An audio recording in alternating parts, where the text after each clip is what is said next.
Dollar. Dirt and money, no soul. Had to go and get it, ain't no time to kick it. Got a stack and flip for my foes. Dollar. Please tell me you can hear me. Don't turn your back and don't neglect me. Just let me know if you need me. Dollar. Let me watch out for my partners. Keep my money long, get my team strong. Let me run away from my problems. Yo, what's good, original crew, man? We're back. Hey, man, we're back. We got a requested video. The 5 levels of industry plan. Oh, Lord. Here we go. Oh.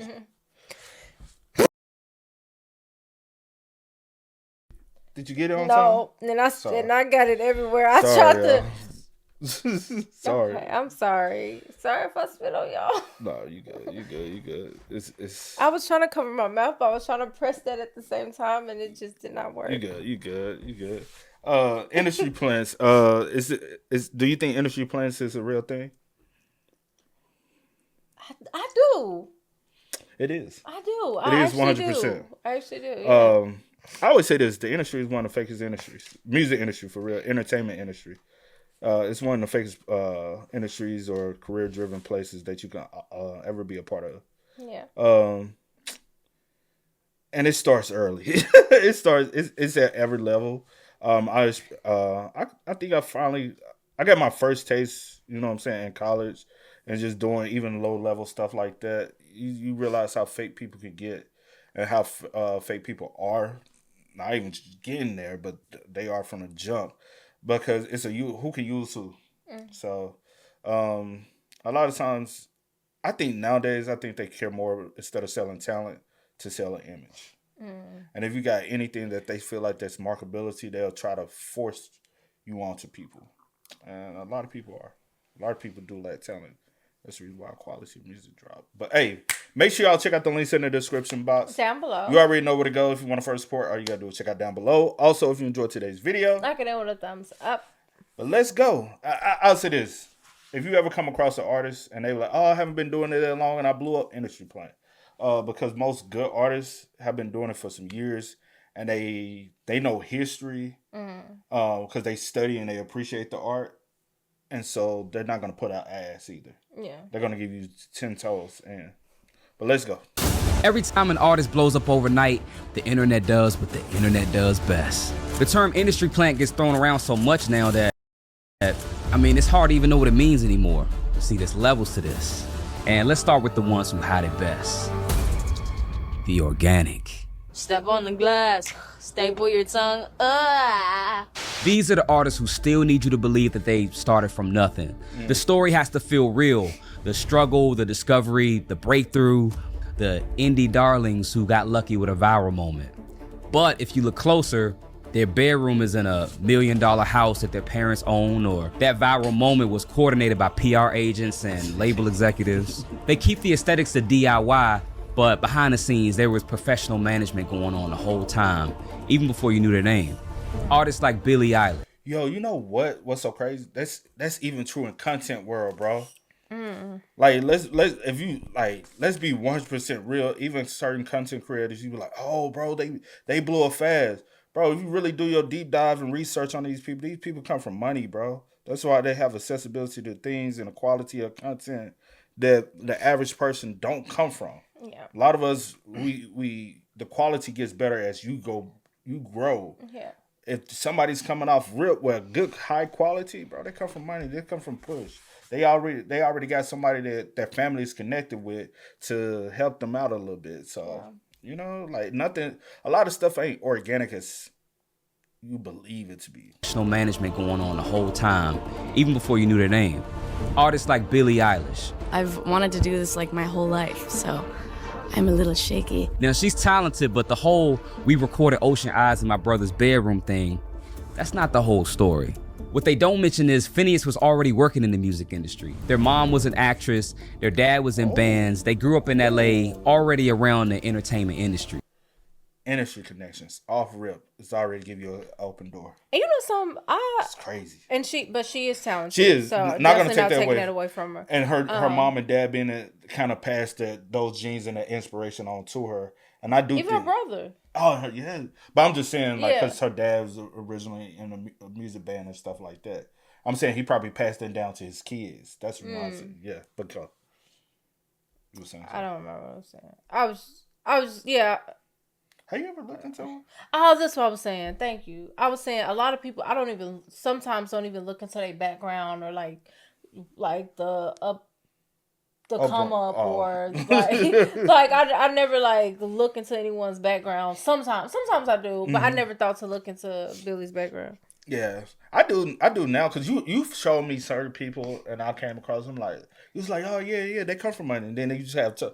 But this be more like on content creator, like you be like, oh yeah, they come from money. You're like, I was like, oh shit, that's why they on. But I just never thought to look up like hers or anything. Yeah, Billy was even it, though. homeschooled specifically so she could pursue music. You grew up homeschooled. Yeah. Did that shape who you are and who you will be? Because Yeah. And by the time Ocean Eyes dropped, Phineas had already written and produced for other artists. He had a manager, he understood how the machine worked. Interscope didn't just stumble on him on SoundCloud. The setup was already there. See, there was this guy named Danny Rukerson who became her manager.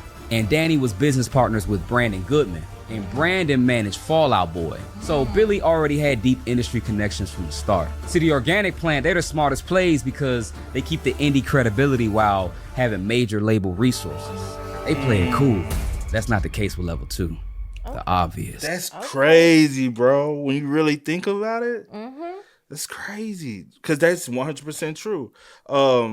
There's so many people like that. Like I done came across so many people, even with what I've done, where they like you like, oh shit, you gotta like the dude I went to college with, the one that was on the BET show. I let you hear some of his music. Just like he ain't good. He had industry connections, hella industry connections. His mom was in the industry, and he's connected to like one of the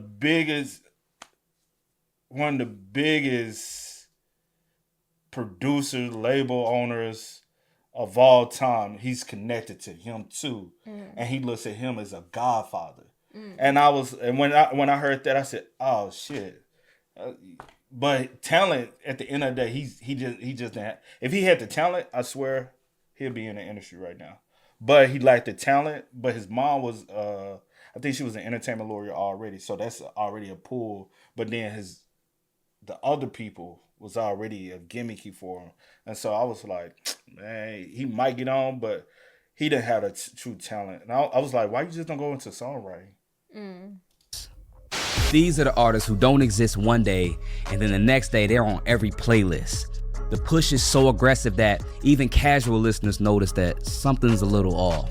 You see them on festival lineups before they have a fan base, getting late night TV slots before they have a catalog, collaborating with A-listers on their second single. The machine gives them all the signs of success before they've even earned it. They'll have 50 million streams, but you never heard anybody play their music in real life. They're trending on X, but nobody's actually talking about them. They're everywhere and nowhere at the same time. They're betting that if they push hard enough and fast enough, eventually fans will follow. Most of the time it doesn't work, or it only works temporarily. But when it does work, it works fast. Now, she's cliche to talk about at this point, but the artist most people talk about in this category has to be Ice Spice. Once again, Ice Spice. Straight industry. She went from unknown to featuring with major artists in a few months. Munch dropped in August of 2022, and by October, she was already being called the Princess of Rap. And then she was at the Met Gala by May. Also, her music video blew up on World Star Hip Hop. And I can tell you, being in the music industry myself, World Star charges big money to feature you. But if you look even closer than that, her label 10K Projects is run by Elliot Grange. And Elliot is the son of Lucien Grange, who runs Universal Music Group. So it's not just the money, it's also the access and every door being open for you at the same time. Another one is Kid Laroi. Now, he's a controversial one because there's signs of him being an industry plant, but his upbringing and his start in the music industry is pretty highly debated. It's hard to really know for sure. First off, his dad was a music producer. I swear with Kid Laroi, I feel like they pay to play. AKA when Kid Laroi was coming up, you seen, and that's the reason why it's hard to trust. Like even your favorite music reactors, they're getting paid to react. I ain't gonna hold you, bro. I'm gonna just call it out. They're getting paid to react. Even us, we never got paid. Well, like indie people used to reach out to us, hey, can you react to it? It was like, sure, I'm gonna charge you, but like, you know, but major labels still pay like big people to react to these type of artists, and then they're like, hey, we'll clear certain artists as well. So yes, they get paid, but I think it was probably a handful of people, and we were personally with those people, but not from any big major labels. We never worked with them, but they have reached out. And we just have told them we're good. We don't want to, like, because I don't want to pay or you do a favor for me to react. Then I don't know if I can be organic or real with you. You know what I'm saying? But a lot of big reactors are getting paid to react to these people. Or, hey, we'll whitelist your video and they make an ad revenue on it. So they get the viral moment. And next thing you know, the viewers like, oh, since my favorite reactor likes him, I'm gonna give him a listen, and maybe I like him too. You and convince yourself that you like him because the person you likes him, and it's just kind of like it's not organic. Is it really organic? No, it's not. I do believe he's one of those artists. Producer and sound engineer, and his mom was a talent manager. And after some digging, I found out that she started a management company called Mama Capone Management to help Kid Laroi and the people he was working with get on the map. And it goes a little bit deeper because the claim is that he grew up in poverty in the ghettos of Australia. But some of these early photos I found would say there's no way you could have when your parent private school, bro. In poverty in the ghettos of Australia, but some of these early photos I found would say otherwise. Now, of course, I wasn't there, so we still can't say for sure, but between the Juice WRLD features and the Justin Bieber collabs, it felt like he was being marketed as the next global superstar out of nowhere. And the most recent person people like to throw in this category is Doechii. Now, when you factor in her versatility and her stage presence, I think it's hard to say that she's not talented or doesn't deserve recognition. But everything was just so aggressive with her rise that people were calling her a plant before giving her a chance. So she signed to TDE, Kendrick's label. They're an independent label, but they got ties with the big three record companies, Sony, Universal, and Warner. She basically went from up-and-coming artist to winning a Grammy for Best Rap Album overnight. And her rise seems legit when you first look into it, because at one point, she just seemed like your average YouTuber that was on the come up. But it's pretty clear that she's had some big label backing before we all knew who she was. It's one thing to develop an artist's talents and skills, but it's another thing to spend major label money on plays and views. But what happens when an artist presents themselves as not having any money? But I feel like in situations like this, don't get it twisted, it's still like, but it's very important to sign with the right label to match your style. Because I tell you that all the time. Like, I think a lot of people end up signing with the wrong label, and that label don't get you, or they just trying to bite off the popularity of a song that you might have at the moment. If you're an artist, the label you sign to, really like do your research, do your study, pay attention to the patterns. Like, look at their patterns. Don't just go for a dollar that they throw out, because this is now your career. This is your life you're playing with right now. And so look at their patterns, look at the success rate of their artists, and see, do your style match up with their successful artists? If not, that's not the right label for you. I think for her, I think she just I do think she went with the right label, TDE, who had probably the biggest artist at the moment in Kendrick Lamar. But also you got SZA, you got all these other artists, but also I think hers is also diverse. You know what I'm saying? It's not SZA, it's not Kendrick, it's something different. Because I do feel like sometimes with TDE, they have signed too many of the same style artists, and how many Kendricks can you get? Yeah. It's like you got one Kendrick, but you know, and then you got Isaiah Rashad, you got all these other dudes who do the double entendre rapping style. Yeah. But it's only so much you can do with that. Right. But what happens when an artist presents themselves as not having any money and no family and being 16 in the middle of Miami? Amethyst Amelia Kelly, aka Iggy Azalea. First things first, I'm the realest. Drop this and let the whole world feel it. a white girl from Australia. But you would never know that from listening to her fake urban Southern accent. Better check my tax bracket. What you think was gonna happen? Nagging, now he's leaving, and y'all broke up like madmen. Why did they ever blow her up? It doesn't make sense, bro. She became obsessed with Southern hip hop. And during that time, it was so different and unexpected, T.I. couldn't help but roll out the red carpet for her. I mean, he signed her, and they basically constructed an entire persona. They got her on big interviews, featured with major artists like Charlie XCX, and the machine took off from there. At first, everybody embraced her, even the black community. She was invited to the cookout, as we like to say. That's what always happens, right? But as time went on and racial tension started to flare back up in America, she got caught up in the culture vulture conversations. And once the culture rejected her, I mean, Machine couldn't save her.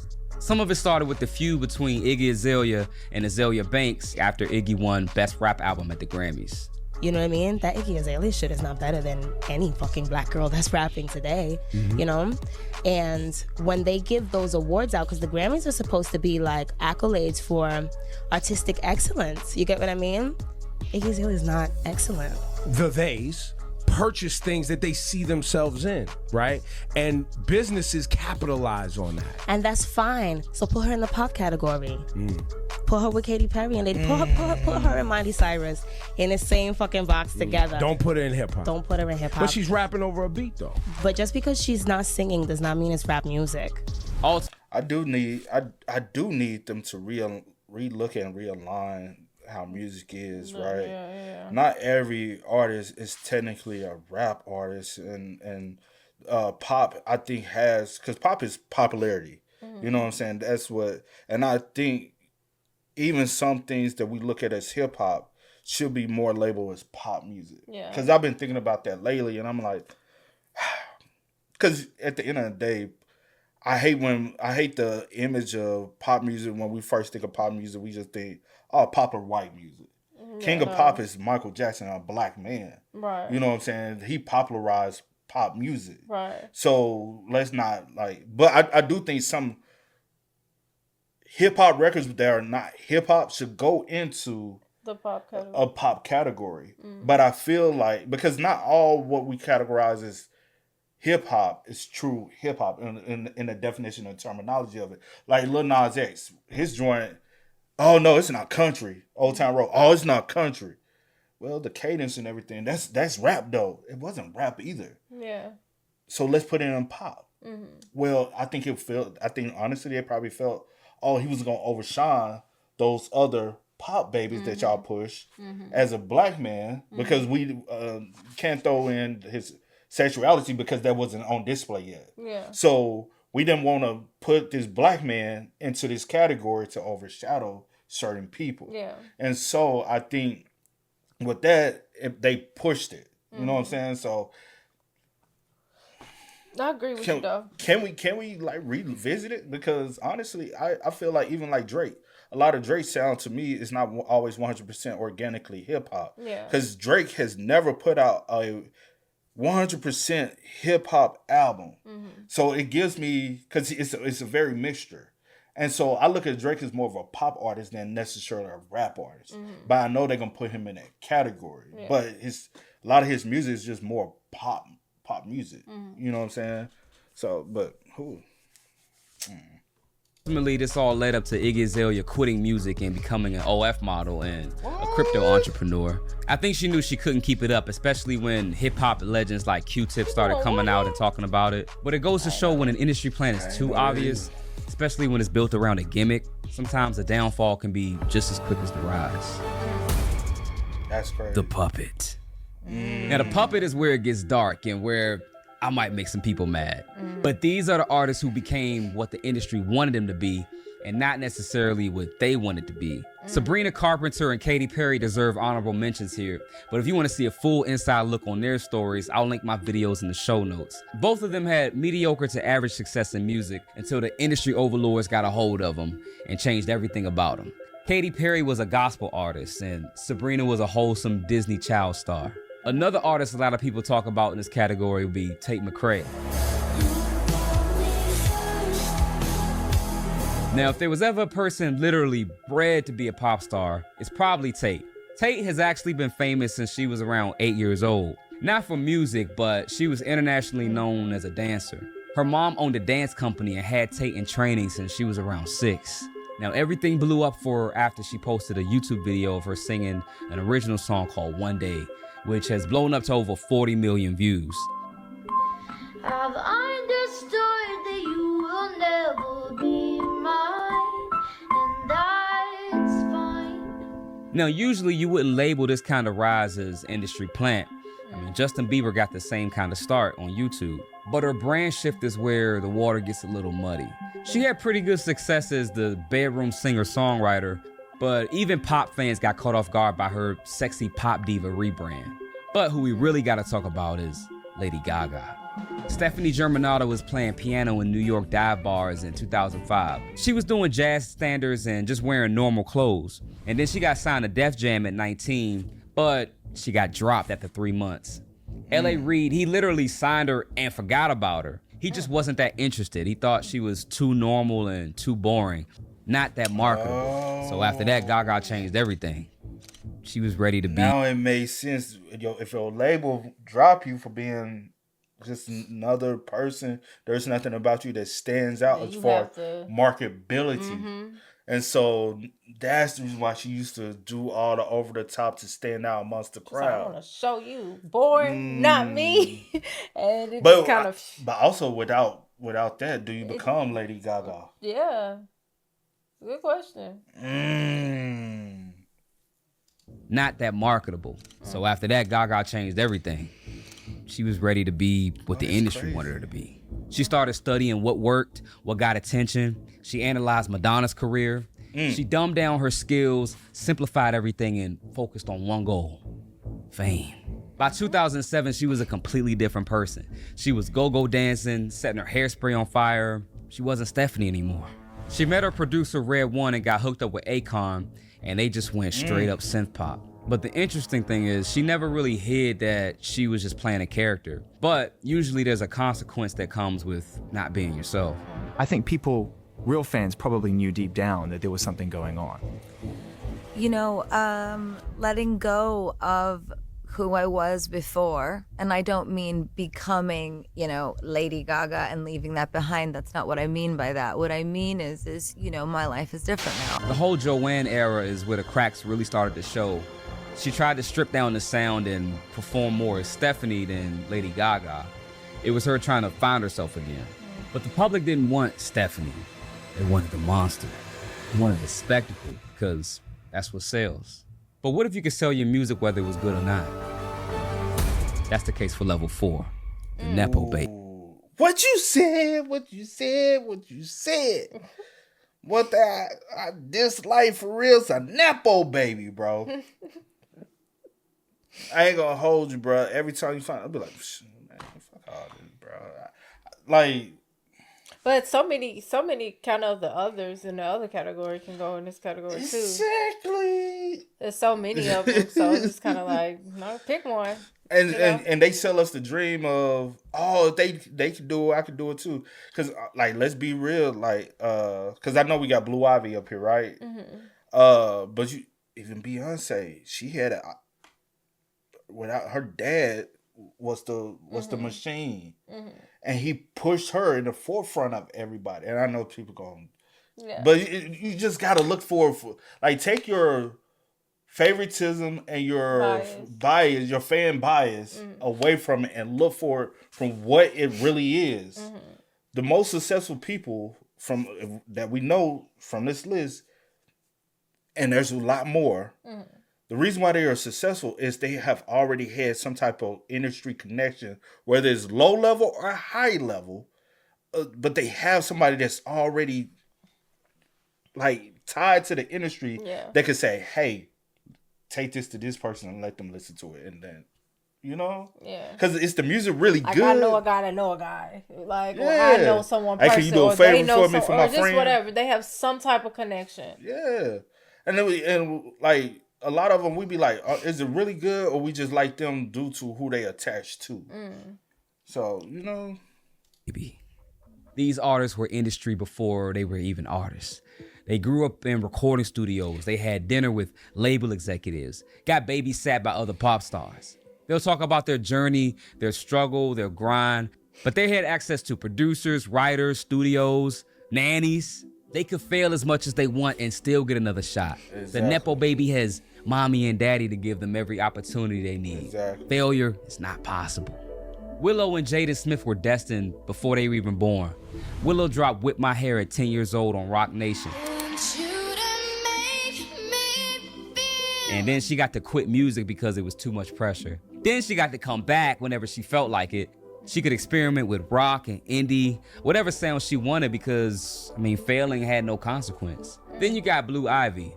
Now, she did a good job voice acting on Mufasa, but should she really have a Grammy? Blue, congratulations. And I'll say this, which is 100% true, because a lot of people we know that make it, that fought for this career, a lot of them, they don't have a nice mansion to go back to. They don't have mom and pops money that they can always borrow or leech off of until they make it, right? Mm-hmm. And it's a lot of them, and they like, oh, it was a struggle doing this. It wasn't really, bro. Mm. You know what I'm saying? Because at the end of the day, I know people who had to sleep on couches, had to sleep on floors, and just borrow because they're chasing a dream, and they are talented, but they never had the opportunity to meet someone to say, hey, I'll give it a second listen. Yeah. And there's so many people like that have to work 3, 4, 5 jobs at a time.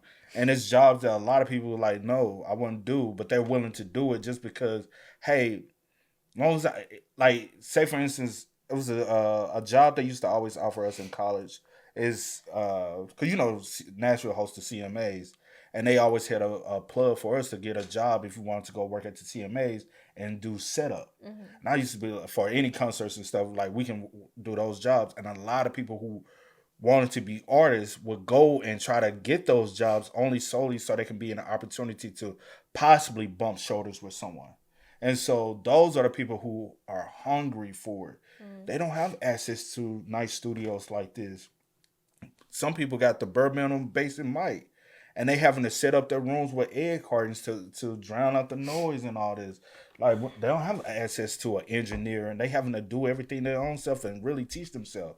Those are people who are hungry for it. They're not giving it. On Mufasa, but should she really have a Grammy? Blue, congratulations. She won a Grammy tonight. I'm so proud of you. When your mom is Beyonce, it don't matter what should be. It just is. Now, the next Nepo baby might surprise some of you guys, but yes, Drake is a Nepo baby. 100%. The most talented one for sure, but if you don't believe me, I think it's time that we actually meet the Grahams. So, his dad, Dennis Graham, was a drummer who worked with Jerry Lee Lewis. Jerry Lee Lewis was one of the pioneers for rock and roll. Then you got his uncle, Larry Graham, who was a singer himself, and he was a bass player for Sly and the Family Stone, one of the most famous funk groups of all time. And then you got his other uncle, Teenie Hodges, who was a songwriter and guitar player for Al Green. Drake was playing on Degrassi and making $50,000 a year when he was a teenager.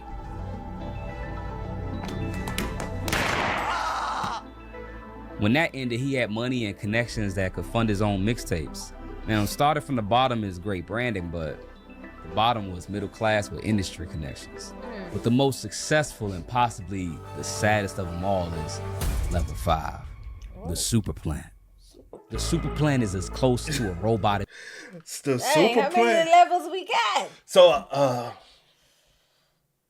I gotta hear this because I'm seeing some of the people and I'm like, damn, they start off as kids. Because you even if like think about it, Lauryn Hill, she starts one of her biggest early day moments people talk about is her getting booed on Apollo. Yeah. And you got to think about it. She got booed. Mm-hmm. Apollo. Mm-hmm. Ain't she from Jersey or New York? I know she's from up that way, but I can't remember which. For some reason I want to say, because people be mad. I want to say Jersey. Yeah, Yeah, Jersey. okay. It's Jersey. Yeah, I want to say Jersey so bad, but yeah. But Jersey. and just think, that's her essence. That's her background is that region, and for them to boo her with the amazing talent that she has, which is fucking insane, bro. And that's true talent. You ain't gonna stop true talent. But if you think about it, she had the quarter in her back, and anybody can just keep popping it, and they turn it. Like, come on, man. Number 5, the super plant. The super plant is as close to a robot as you can get. They don't write their own music. They don't choose their image. They don't control their social media. They show up, perform the role they've been given, and then they just collect a percentage. Most of them started from childhood and have even been put through development programs. There's people that control what they eat, control what they say. They'll pretend to date somebody just because it's good for their image. Their whole life becomes content. And sadly, they're the ones that usually have the most trauma and depression and mental health issues. Britney Spears is probably the most tragic example of the super plant. When Britney was on the Mickey Mouse Club, it was basically an all-star training camp. You had Christina Aguilera, Justin Timberlake, Ryan Gosling. They were all kids being groomed for stardom. But when Britney signed with Jive Records when she was 15, they created the whole package for her. Britney could actually sing, but they were giving her baby voice pop songs. And then they even controlled her virginity, because she wasn't a virgin, but they told her she had to tell the public that so she could stay pure. I'm just wondering how you feel about all the constant speculation about your virginity and whether you are a virgin or not. I really wish I would have never said anything to begin with, because I'm kind of stuck in this little place where people are always asking me. But, you know, that's just something that's part of growing up, and that's just something that we all have to deal with, so. They wanted to keep that young and innocent vibe, but at the same time, they were marketing her to be provocative. By the time she was in her prime, she had been in the industry so long that she was already starting to lose herself. She got married for 2 days. She beat up a car with an umbrella, shaved her head. The constant pressure of being one of the most famous people on the planet, I mean, it completely took over. The conservatorship made it even worse. She was unfit to control her own life, but fit enough to release albums and generate millions of dollars. Then K-pop takes this to a whole nother level. They treat music like it's an Olympic sport. They take 12-year-olds and they call them trainees. They keep them in dorms and they make them practice 16 hours a day. They give them personality types. And then in the end, when the company can't make a profit off of them anymore, they disband the group.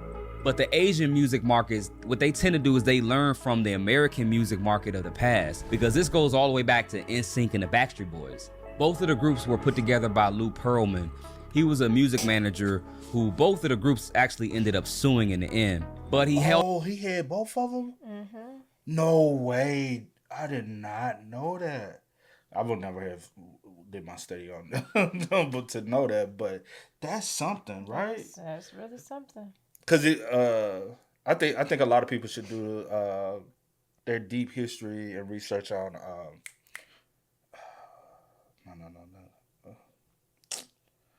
What's the group? Randy, Bobby, Ricky, and Mike. What's the group? New Edition. God damn, pray for it. I didn't know if that's what he was talking about. I said Randy, Bobby, Ricky, and Mike. When you said it, I was trying to, like, it came across my head. But yeah. You said they should do what? A lot of people should do their research and homework on them. Like, I'm saying, like, beyond the movie film, do your deep. I did a presentation on them in college. 100% do your deep dive on that. He was a music manager who both of the groups actually ended up suing in the end. But he held auditions and he picked the members of the group, gave them the music, told them what words to sing. He even did a whole marketing campaign where he put the groups against each other. And the worst of it all, in the contracts, he put himself as one of the members of the group and was stealing money from them. But at the end of the day, the super plant pretty much has no control. Now, there's quite a few artists I didn't get a chance to talk about in the video. So let me know in the comments who you think is an industry plant that I didn't mention. And if you enjoyed this video, watch this one next for the full breakdown on Katy Perry, or watch this one for the full breakdown on Sabrina Carpenter. I'll catch you over there.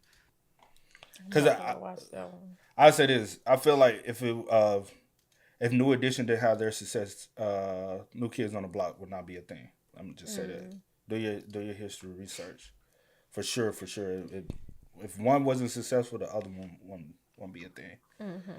But y'all spam us up. Y'all let us know y'all thoughts in the comments down below. But until next time, y'all know how it go, man. I do go by the name DJ New Kid. This is Sierra Nicole. We are. Kid and We C. are. No time to kick it, got a stack of flip for my foes. Dollar, dollar, dollar, dollar. Please tell me you can hear me. Don't turn your back and don't neglect me. Just let me know if you need me. Dollar, dollar, dollar, dollar. Let me watch out for my partners. Keep my money low, get my team strong. Let me run away from my problems.